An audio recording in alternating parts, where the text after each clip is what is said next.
Hey there, Dr. Chandra, it's Corey.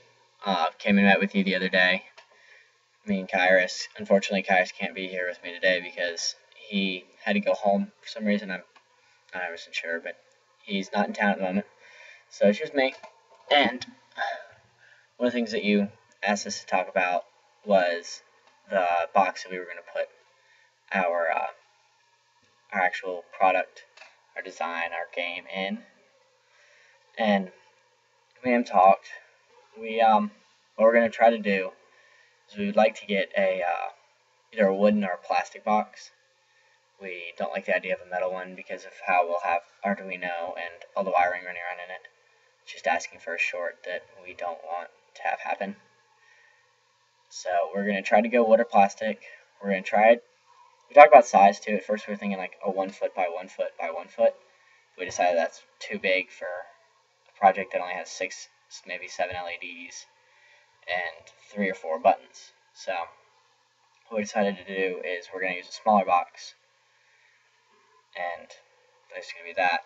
And one of the other things that you wanted us to talk about was how we were going to be able to prepare it to mount the LEDs and things like that. And what I was thinking of was just drilling holes in the top or on the front in order to mount them from the inside. So that'll probably be how we mount the LEDs and the buttons. And then another thing that you wanted us to talk about was, or one of the things that we mentioned to you, was using Arduino. And you said that it was a great idea, that you liked it, but that you wanted us to talk with Dr. Metz. So we went straight over and talked with Dr. Metz.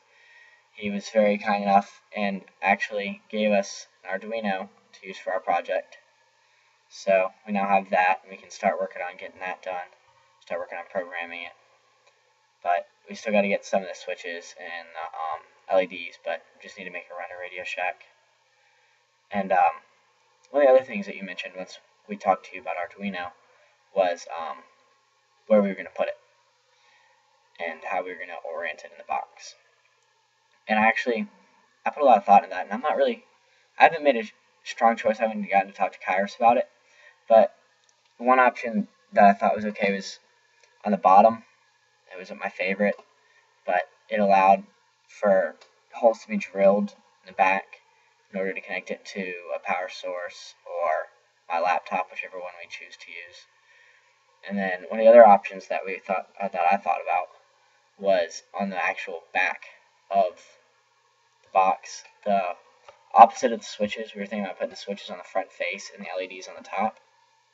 So the Arduino would go on the back wall, opposite of the switches.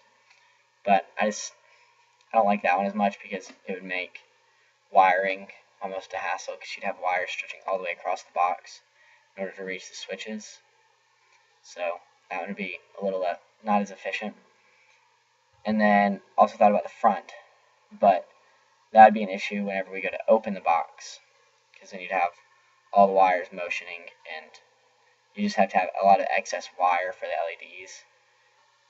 And then I got thinking about it, and I thought of mounting it on the lid of the box itself, to where if this is the box and it hinges this way, mounting it back near the hinge.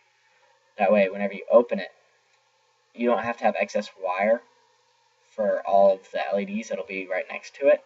So that saves money, saves wire, saves parts. And then also, if we were to have the hinge back here, put the buttons on the face of it right below the hinge. If the hinge looks okay. If it's not appealing, then we'll have to find another solution. But if the hinge is appealing or hidden, or if it's just, I don't even know, just a pop off full top, you can mount the switches there, and then there would be almost no need for any extra wire in order to reach the switches and the LEDs and everything. It'd be very compact. It would be clean, it would be simple, the wires wouldn't have to be stretching all the way across the box or anything far like that. It would all be right there, centrally located together. Another thing that you wanted us to talk about was our other parts, what we're trying to get. And Kairos said that his father could probably get us some LEDs and maybe some buttons, but he needs to talk to him about that. But if we can't get them through his father, we only need 7 LEDs, one for all the colors, and then a white one for if they press all 3. So we're going to do that. Those aren't that expensive. We can probably get them at Radio Shack pretty easily. And then same with the switches, just grab them at Radio Shack. Well, that's all I've got to say today. Thank you, Dr. Sean.